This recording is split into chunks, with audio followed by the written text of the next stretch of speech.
Hello guys, कैसे हैं आप लोग। आप सभी का स्वागत है। आज हम यहाँ पर जे एडवांस के 2024 के लास्ट 5 इयर्स पीवाईक्यू सीरीज लेके आए हैं 2019 से 2023 के। ठीक है।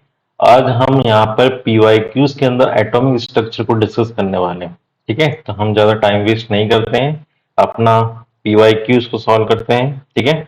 तो सबसे पहले जो है हमारा 2019 में क्वेश्चन आया हुआ है। यहाँ पे क्वेश्चन दे रखा है the ground state energy of hydrogen. ठीक है, 2019 का यहाँ पे लिख देते हैं। 2019 का क्वेश्चन है ground state energy of hydrogen atom देगी कितनी बेटा, -13.6 electron volt. Consider an electron psi of helium plus whose energy azimuthal quantum number and magnetic quantum number are -3, 4 electron volt, 2 and 0। ठीक है। यहाँ क्या बोला कि ground state energy of hydrogen atom दे रखी कितनी देखिए बेटा, -13.6 इलेक्ट्रॉन वोल्ट दे रखी है। कंसिडर करना है इलेक्ट्रॉन इलेक्ट्रॉन स्टेट, है ना। कंसिडर करना है इलेक्ट्रॉन स्टेट का हीलियम प्लस का, हुज एनर्जी एनर्जी कितनी दे रखी है उसकी, उसकी दे रखी है एनर्जी -3.4 इलेक्ट्रॉन वोल्ट दे रखी है। ठीक है। एजीमुथल क्वांटम नंबर कितना देखा है उसका, 2 दे रखा है। मैग्नेटिक क्वांटम नंबर कितना देखा है, 0 दे रखा है।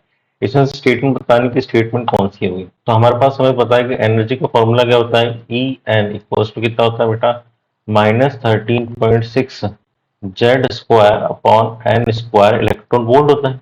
आप एनर्जी दे रखी है यहाँ पे हीलियम के लिए। ठीक है ना, तो यहाँ पे कितनी रहेगी, 3.4 electron volt equals to -13.6। Z किसके लिए बोल रहे हैं बेटा, हीलियम प्लस के लिए। तो एटॉमिक नंबर जेड का कितना हो जाएगा, 2, 2 का स्क्वायर, एन की वैल्यू निकालनी है, एन का square electron volt. Electron volt से इलेक्ट्रॉन वोल्ट गया है यहाँ पर। ठीक है ना, ये 4 हो जाएगा। तो यहाँ पे हम इसको सॉल्व करेंगे। तो सॉल्व करने के बाद एन की वैल्यू जो आने वाली वो आ रही है हमारी 4 आ रही है। तो हमारे पास एन की वैल्यू 4 होगी। एल की वैल्यू कितनी है हमारे पास, 2 दे रखी है। ठीक है ना। और मैग्नेटिक क्वांटम नंबर की वैल्यू कितनी रखी है, एम एस की वैल्यू कितनी है, 0 दे रखी है। यहाँ से हम बोल सकते हैं हमारी ऑर्बिटल कौन सी बन रही है, एन की वैल्यू 4, एल की वैल्यू 2, तो कब आती है 4 डी बन रही है। तो हमारी ऑर्बिटल क्या है, तो 4D स्टेट। ठीक है ना, इसमें हमें बताना है कौन सा यहाँ पर ट्रू है। ठीक है। तो 4D स्टेट बन रहा है, बिल्कुल सही बात है कि यहाँ पर 4D स्टेट बन रहा है। ठीक है ना।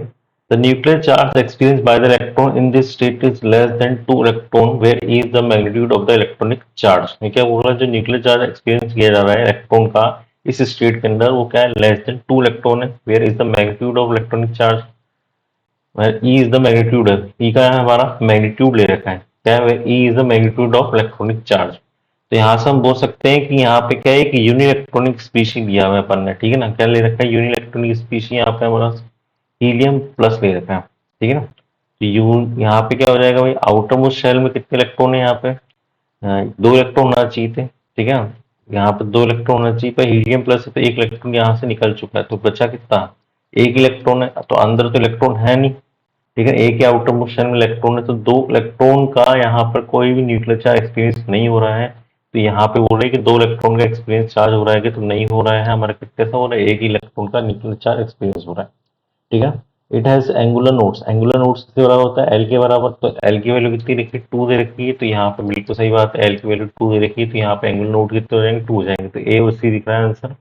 डी देखें रेडियल नोड, रेडियल नोड कितना होता है, रेडियल नोड इक्वल्स टू होता है N minus L minus one. तो एन की वैल्यू कितनी रखी है हमारे को, 4 -2 -1, तो कितना आया, 1 आया। तो रेडियल नोड कितना आ रहा है, 1। यहाँ पे देख कितना रखा है, 3 रखा है, तो ये क्या होगा, गलत। तो ये मोर देन 1 करेक्ट आंसर में आया था क्वेश्चन बेटा। तो आंसर क्या हो जाएगा, ए और सी हो जाएगा। आइए नेक्स्ट क्वेश्चन में चलते हैं। Consider Bohr's model of one electron atom. Consider किया गया है बोर एटम का, बोर मॉडल को एक इलेक्ट्रॉन के लिए atom where the electron moves around the nucleus. Electron क्या कर रहे हैं, मूव कर रहा है around the nucleus. In the following list contains some quantities for the nth order of the atom and list to contain the option showing how they depend on it। ठीक है ना। तो किस तरह से एक इलेक्ट्रॉन के लिए यहाँ पर ऑर्डर के जो दे रखा है कि ये सही दे रखा है, नहीं दे रखा। ठीक है ना, तो पूछा है। तो यहाँ पे हमारे को बोला रेडियस ऑफ nth ऑर्डर। ठीक है ना, रेडियस ऑफ nth ऑर्डर बोला है। तो रेडियस ऑफ nth ऑर्डर है जो हमारे पास, वो nth ऑर्डर का फॉर्मूला क्या होता है यहाँ पर, 0.529 एन स्क्वायर अपॉन जेड होता है। ठीक है ना। तो ये तो क्या होता है, डायरेक्टली प्रोपोर्शन किसके हो गया, एन स्क्वायर के हो जाए। एंगुलर मोमेंटम क्या हो जाता है बेटा, M V R equals to N H upon 2 pi होता है। तो यहाँ पे क्या हो जाएगा, ये डायरेक्टली प्रोपोर्शन है एन के, तो ये डायरेक्टली प्रोपोर्शन हो गया एन के। काइनेटिक एनर्जी क्या हो जाती है? काइनेटिक एनर्जी होती है हमारे पास क्या, 13.6 Z square upon N square. तो क्या हो जाएगा, ये इनवर्स प्रोपोर्शन हो गया इसके एन स्क्वायर के। और यहाँ पे क्या हो जाएगा, पोटेंशियल एनर्जी क्या होती है बेटा, -27.2 Z square upon N square electron volt. तो ये भी क्या हो गया, इनवर्सली डिपेंडेंट होता है। ठीक है, तो यहाँ पे क्या हो गया बेटा, थोड़ा सा आई थिंक यहाँ पे जो क्वेश्चन था उसके अंदर और भी ऑप्शन दे रखे थे। ठीक है, तो ऑप्शन मिस हो गए यहाँ पे। तो ऑप्शन मिस हो गए हैं, तो हमारे पास यहाँ पे ऑप्शन है कि जो थर्ड का है वो क्या आ रहा है हमारे पास, जो क्या हो रहा है यहाँ पे थर्ड का पी आएगा आंसर। ठीक है ना, ऑप्शन दे रखा होगा आपको, पहला ही ऑप्शन है यहाँ पर थर्ड का पी बता रखा है। ठीक है ना, इस तरह से ऑप्शन दे रखा पहला है। ठीक है ना, ए ऑप्शन दे रखा होगा आपको थर्ड का पी। यहाँ पे क्या हो रहा है, एन के वहाँ -2 पे डिपेंड कर रहा है।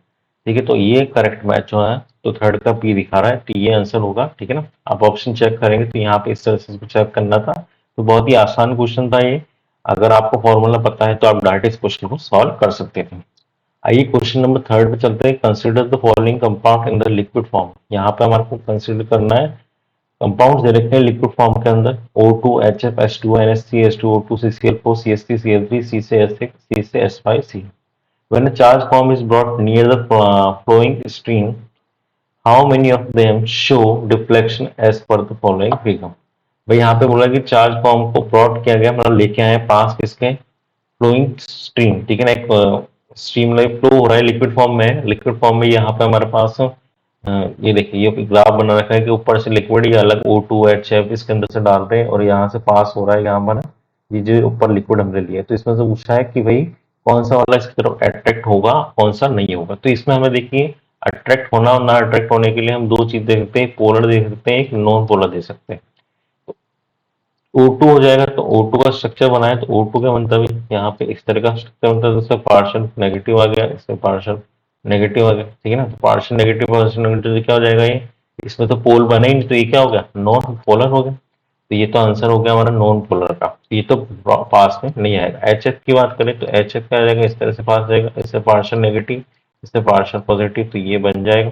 H2O2 बनाएंगे तो उल्टा क्या होगा, यहाँ पे लोन पेयर आ जाएगा और यहाँ पे हाइड्रोजन आ जाएगा, यहाँ हाइड्रोजन आएगा तो इसके अंदर भी बन जाएगा। ठीक है ना, ऊपर की तरफ डाइपोल मूवमेंट बनेगा।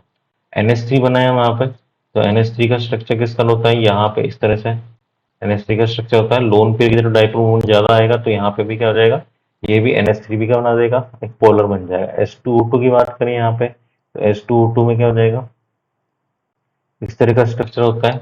तो यहाँ पे क्या हो जाएगा, एक लोन पेयर इधर आ जाएगा, एक लोन पेयर इधर आ जाएगा, तो क्या हो जाएगा यहाँ पे H2O2 के अंदर भी हमारे पास मैग्नेटिक मूवमेंट देखने को मिलेगा। ठीक है, ये भी स्ट्रक्चर में साथ में आता है, दो लोन पेयर आते हैं। ठीक है, तो आंसर यहाँ पे H2O2 भी आ जाएगा। CCl4 बात करें तो CCl4 में क्या हो जाएगा बेटा, CCl4 में Cl और Cl, तो डाइपोल मोमेंट चारों सेम है, chlorine chlorine chlorine chlorine electronegativity same है, तो अपने पढ़ा हुआ है इलेक्ट्रोनेगेटिविटी सेम है, और क्लोरीन क्लोरीन चारों तरफ लग रहा है टेट्राहेड्रल ज्योमेट्री के अंदर, तो यहाँ पर डाइपोल मोमेंट क्या होता है, जीरो हो जाता है, तो ये नहीं आएगा। CH3Cl3 के अंदर बात करें तो भाई क्या हो जाएगा, तीन तो Cl हो जाएगा, उसके बाद यहाँ पर एक हाइड्रोजन लग जाएगा, तो Cl की तरफ से इलेक्ट्रोनेगेटिविटी आ जाएगी पर एक हाइड्रोजन की तरफ नहीं आएगी, तो ये क्या हो जाएगा, नॉन पोलर हो जाएगा, तो CH3Cl3 भी आ जाएगा। C6H6 बना है, तो C6H6 के अंदर क्या हो जाएगा, इस तरह का स्ट्रक्चर बनेगा, यहाँ पे हाइड्रोजन लग जाएंगे, तो यहाँ पे भी क्या हो जाएगा, एक दूसरे को बैलेंस आउट कर देगा, तो यहाँ पे भी डाइपोल मोमेंट नहीं बनेगा, तो ये भी नहीं हो जाएगा। C6H5Cl के अंदर बात करें तो एक तरफ हम क्या लगा देंगे बेटा, एक तरफ हम यहाँ पे Cl लगा देंगे, तब से क्या आ जाएगा, हाइड्रोजन आ जाएगा, तो हाइड्रोजन आ जाएगा, तो यहाँ पर इलेक्ट्रोनेगेटिविटी Cl की ज्यादा हो जाएगी, तो बाकी सब एक दूसरे को बैलेंस आउट कर रहे हैं, पर यहाँ पे पोलर हो जाएगा क्योंकि इलेक्ट्रोनेगेटिविटी Cl से ज्यादा हो गई। तो हमारे पास क्या हो गया भाई, पोलर कौन कौन से हो गए यहाँ पर और नॉन पोलर कौन कौन से हो गए, तो ये पोलर तो हो गया हमारे पास O2। ठीक है ना, तो देखिए हम यहाँ पे आंसर क्या आ रहा है, 1 2 3 4 5 6, तो आंसर क्या हो जाएगा इसका, इंटीजर टाइप क्वेश्चन था, इसका आंसर क्या हो जाएगा, इसके अंदर पोल जनरेट हुए हैं वो कितने हैं, 6 के हुए हैं, इसके अंदर पोल जनरेट किए हैं कितने हैं, 3 है। ठीक है, तो ये आंसर आ गया हमारा। आइए क्वेश्चन नंबर 4 पे चलते हैं। यहाँ पे बोल रखा है figure below in the plot of potential energy versus internuclear distance of S2 molecule in the electronic ground state. ठीक है, यहाँ पे क्या स्ट्रक्चर दे रखा है बेटा, स्ट्रक्चर के अंदर बोल रखा है कि जो H2 मॉलिक्यूल है तो क्या बोल रहा है, डिस्टेंस डी पे है H2 मॉलिक्यूल का, where what is the value of net potential energy, net potential energy कितनी होगी यहाँ पे इन क्लोजर में बताना है। डी इक्वल्स टू क्या कर दिया, डिस्टेंस को डी नॉट कर दिया है, ठीक है। At which electron repulsion and the nucleus repulsion energy are absent। क्या बोल रहा है, जब d डिस्टेंस है, d किसके बराबर आ जाएगा, d नॉट के बराबर आ जाएगा, तो यहाँ पे इलेक्ट्रॉन के बीच में रिपल्शन और न्यूक्लियस के बीच में रिपल्शन को एब्सेंट मतलब माना है कि वहां पे रिपल्शन नहीं होने वाला। तो यहाँ पे as a reference the potential energy of hydrogen atom is taken as zero. यहाँ पे रेफरेंस में पोटेंशियल एनर्जी कितनी मानी है, रेफरेंस में जीरो मानी है। What is the when it is electron and the nucleus are infinitely far apart, ठीक है ना। ये पूछा है कि जब बिल्कुल पास में आ जाएंगे तो यहाँ पे पोटेंशियल एनर्जी क्या मानिए, जीरो मानिए। तो हम बात करें यहाँ पे हमारे पास दो एटम है हाइड्रोजन के, ठीक है ना, ये बहुत ज्यादा पास हो जाएंगे, यहाँ पे बहुत दूर होंगे, धीरे धीरे से करते हैं यहाँ पे क्या आ जाएगा, बिल्कुल पास हो जाएंगे, ठीक है। तभी क्या बनता है, हमारे पास बॉन्ड बन जाता है। तो इस तरह से हमारे पास ये पॉजिटिव चार्ज होगा, ये पॉजिटिव चार्ज होगा, इन दोनों के इलेक्ट्रॉन बिल्कुल क्या होंगे, पास आएंगे। एक इलेक्ट्रॉन इसका होगा, एक इलेक्ट्रॉन इसका होगा, ठीक है। पोटेंशियल एनर्जी की बात करें तो पोटेंशियल एनर्जी का फॉर्मूला होता है के Q one Q two upon क्या होता है बेटा, आर।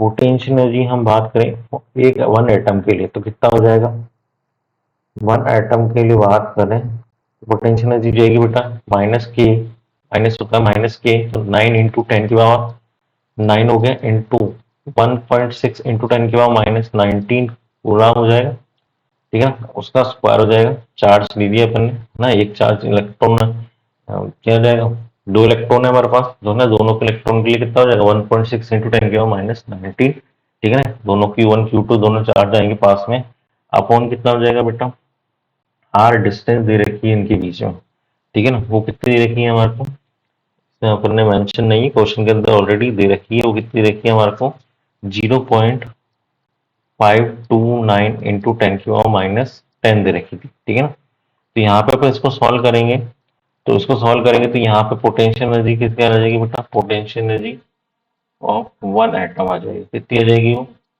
-4.355 × 10 की पावर -21 किलो जूल आ जाएगी। और वन मोल बात करें हम यहाँ पे, तो एक मोल के लिए कितनी हो जाएगी भाई, है ना। एक मोल के लिए कितनी हो जाएगी, एक मोल में कितने एटम होंगे, यहाँ पे हाइड्रोजन H2 के दो होंगे, तो 2 × 4.35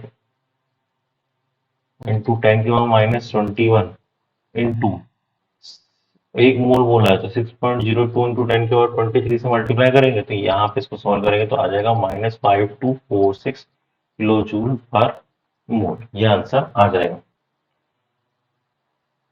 एक तो ये हो गया, ठीक है ना। एक फॉर्मूला क्या होता है हमारे पास,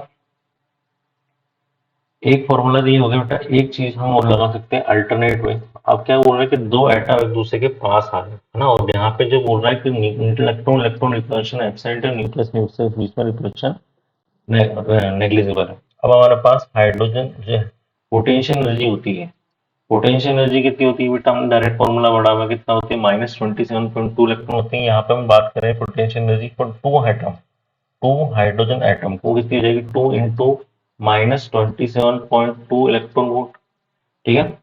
तो फॉर एक मोल के लिए बात करें तो एक मोल के लिए कितनी हो जाएगी भाई, एक मोल के लिए ये हो जाएगा 54.4 इंटू इलेक्ट्रॉन वोल्ट की वैल्यू कितनी जाएगी 1.6 × 10 की पावर -19 इंटू कितना हो जाएगा, एक मोल के लिए बोला था 6.02 × 10 की पावर कितना हो जाएगा 23 अपॉन कितना हो जाएगा यहाँ पर, किसने बोला है कि किलो जूल में निकालनी है, डिवाइड बाय किससे कर देंगे 1000 से कर देंगे, तो आंसर कितना हो जाएगा हमारे पास, आंसर आ जाएगा -5246 किलो जूल पर मोल। तो ऐसे भी हम निकाल सकते हैं, अल्टरनेट में भी हमारा है। आइए नेक्स्ट क्वेश्चन में चलते हैं। Consider helium atom that observe a photon of wavelength 300 nanometre, the change in the velocity of helium atom after the photon absorption is. क्या बोल रहा है, कैलकुलेट करना है, कंसीडर कर रखा है यहाँ पे हीलियम एटम एब्जॉर्ब कर रहा है फोटोन को, वेवलेंथ दे रखी है उसे कितने 330 nanometre, the change in the velocity of helium atom after the photon absorption. यहाँ पे पूछे चेंज कितना आएगा वेलोसिटी के अंदर ना, हीलियम एटम के अंदर आफ्टर फोटोन को एब्जॉर्प्शन के बाद, ठीक है ना। तो हमारे को यहाँ पे मोमेंटम दे रखा है, फोटोन ऑब्जर्व कर रहा है, उसके लिए प्लैंक कांस्टेंट की वैल्यू दे रखी है, आवेगाड्रो नंबर देखा है मोलर मास देखा है, कितना देखा है, 4 ग्राम पर मोल दे रखा है। तो हमारे पास एक फॉर्मूला होता है lambda equals to H upon P. हम इसको ऐसे भी लिख सकते हैं, क्या लिख सकते हैं, एच अपॉन पी को मोमेंटम को कैसे लिखते हैं, एम डेल्टा वी लिख सकते हैं। तो डेल्टा वी इक्वल्स टू कितना रहेगा, एच अपॉन लैम्डा एम। ठीक है, एच की वैल्यू कितनी रखी, 6.626 इंटू 10⁻34। यहाँ पे हमारे पास क्या हो रहा है, मास निकालना पड़ेगा हमें, ठीक है ना। मोलर मास हमें हीलियम का दे रखा है, मोलर मास में चाहिए, हमें चाहिए मास ऑफ 1 हीलियम एटम चाहिए। तो मास ऑफ 1 हीलियम एटम कितना हो जाएगा, मास इक्वल्स टू जो मोलर मास दे रखा है अपॉन कितना हो जाएगा, एवोगैड्रो नंबर। तो लैम्डा वेवलेंथ दे रखी है, वेवलेंथ कितनी दे रखी है यहाँ पे हमारे को, 330 नैनोमीटर दे रखी है। तो 330 इंटू 10⁻⁹ इंटू मास कितना हो जाएगा बेटा, मास दे रखा कितना, 4 अपॉन कितना हो जाएगा, 6 इंटू 10⁻⁻6 इंटू 10⁻23। और यह चाहिए हमें किसमें, ग्राम में, तो कितना हो जाएगा, सर केजी में चाहिए, तो कितना हो जाएगा, 10⁻³ से हमने इसको मल्टीप्लाई कर दिया। अब यहाँ से हम इसको सॉल्व करेंगे, तो सॉल्व करने पर डायरेक्ट हमारे पास, इसको सॉल्व करने पे ये 6 इंटू 10⁻23 ऊपर चला जाएगा। और ऊपर जाने के बाद क्या हो जाएगा, 6.626 इंटू 10⁻34 एक तरफ हो जाएगा, 6 इंटू 10⁻23 एक तरफ हो जाएगा। नीचे का आ जाएगा 330 इंटू 10⁻⁹ हो जाएगा।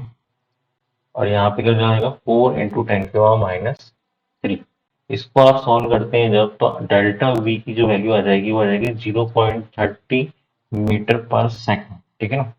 और यहाँ पे हमें चाहिए किसमें, सेंटीमीटर में, आंसर हमें चाहिए सेंटीमीटर में, तो आंसर सेंटीमीटर में चाहिए तो कितना हो जाएगा, क्योंकि यहाँ पे बोला सेंटीमीटर में चाहिए वेलोसिटी, तो यहाँ पे कितनी जाएगी, मल्टीप्लाई कर देंगे किससे, 100 से। तो आंसर कितना हो जाएगा, delta V equals to 30 centimetre पर सेकंड। ये आंसर आ जाएगा हमारा 30 आंसर आ जाएगा, ठीक है। ये हमारा 2020 में क्वेश्चन आया हुआ है, सॉरी 21 में क्वेश्चन आया हुआ है। ये लास्ट क्वेश्चन है हमारा 2023 के अंदर जो आया हुआ था, ठीक है ना। ये 2023 के अंदर क्वेश्चन आया है।